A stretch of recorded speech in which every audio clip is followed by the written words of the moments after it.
It begins with a question South Africa has been afraid to ask out loud. What happens when the woman once trusted to guard the nation's secrets stands accused of betraying the very principles she swore to protect? For months, the political world has watched as rumors, allegations, and courtroom battles slowly peeled back the layers of a scandal that refuses to fade. And on a cold Friday morning in Pretoria, inside the intimidating walls of the Gauteng High Court, one of the most powerful figures of the democratic era stood once again before a judge, insisting that she is not the villain the public imagines her to be. No Mapisa, former National Assembly Speaker, former Minister of Defence, and one of the longest-serving women in South Africa's political leadership, says she is no criminal. She says she is no face of corruption. She says she is being watched, targeted, and intimidated. But the National Prosecuting Authority says otherwise. And the country, well, the country is watching. Her story is one of power, prestige, sharp political instincts, and now an unfolding courtroom drama that may stretch all the way to July 2026. But if you think this is simply another corruption case among many, you haven't been paying attention, because this is different. This is a trial that reaches into the top ranks of the state. This is a trial that forces uncomfortable questions about influence, loyalty, internal betrayal, and the secretive world of defense contracts worth millions. And it all hinges on one explosive allegation that between 2016 and 2019, while serving as the country's Minister of Defense, Nosiviwe Mapisa allegedly received our 4.5 million in bribes from defense contractor Nosiviwe in Sandton, 2.1 million of it allegedly handed over in cash.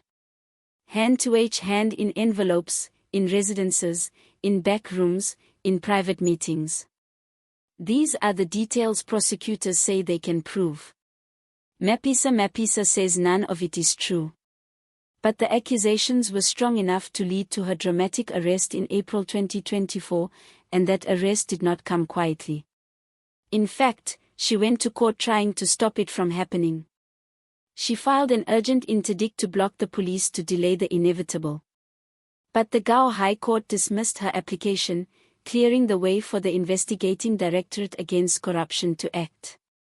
Instead of waiting for the knock on the door, she surrendered herself. And since then, she has made 14 separate court appearances. 14 times walking into a courtroom without ever entering a plea, 14 times facing cameras, headlines and whispers, 14 times insisting she is ready to fight. And now, finally, the date has been set. July 20, 2026. The day the trial officially begins. The day South Africa hears evidence, testimony, documents, witnesses, everything. But Nosiviwe Mapisa is not content to sit quietly until then. No, she is talking and she is accusing. In a recent interview with MDN News, she spoke in a tone that blended frustration, exhaustion and defiance. She said she is satisfied the trial date is now locked in, but she also expressed a deep sense of injustice. Remember, this is my 14th appearance in court without pleading. That is not easy, she said. But the real bombshell came when she claimed she is being watched. According to her, she has been under surveillance. Open surveillance, not covert, not secretive. Surveillance meant for her to see. Surveillance meant to intimidate. Once you conduct an open surveillance on a person, you are intimidating that person, she said. She claimed her lawyers wrote to the NPA and to IDAC demanding answers but received none. Even more astonishing, she claimed the prosecutor on the case did not know about this alleged surveillance at all. If what she says is true, then someone somewhere was watching her without the official team even knowing. If it's not true, then she is deploying political theater at its highest level. She insists her constitutional rights must be respected.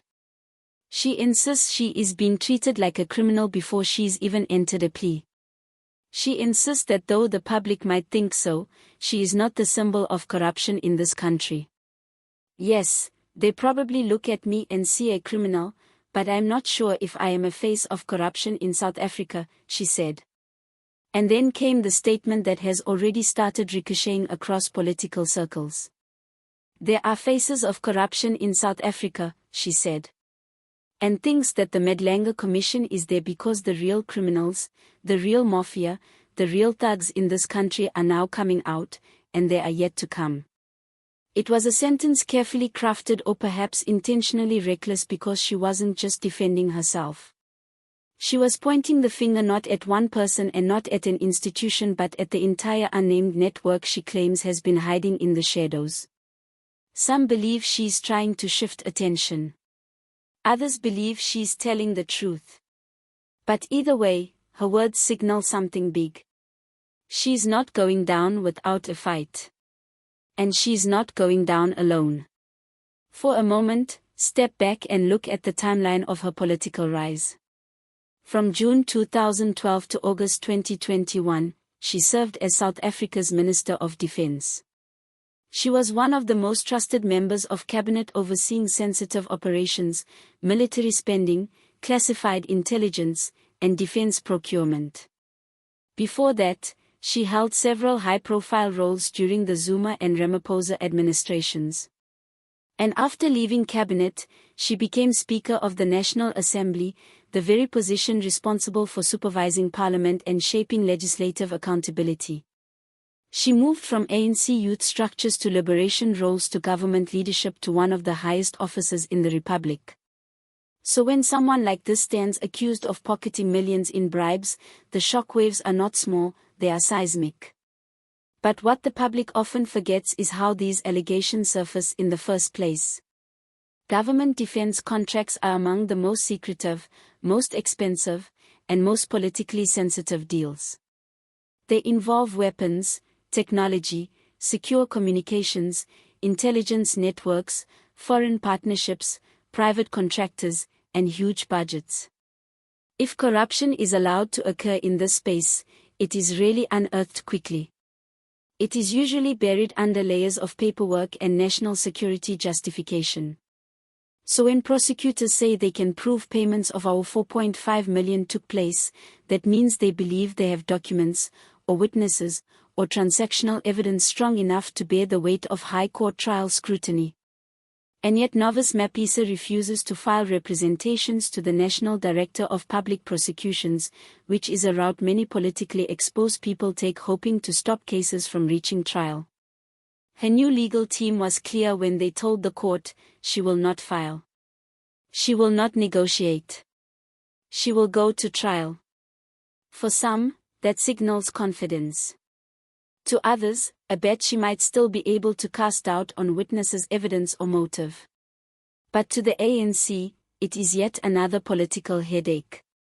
Because one of the party's longest-serving leaders is now heading into a corruption trial just months before South Africa enters an intensely contested political period.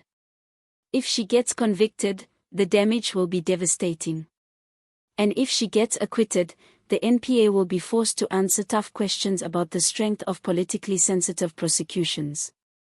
Either way, the ANC loses. But beneath all the political calculations, this story is about something deeper and more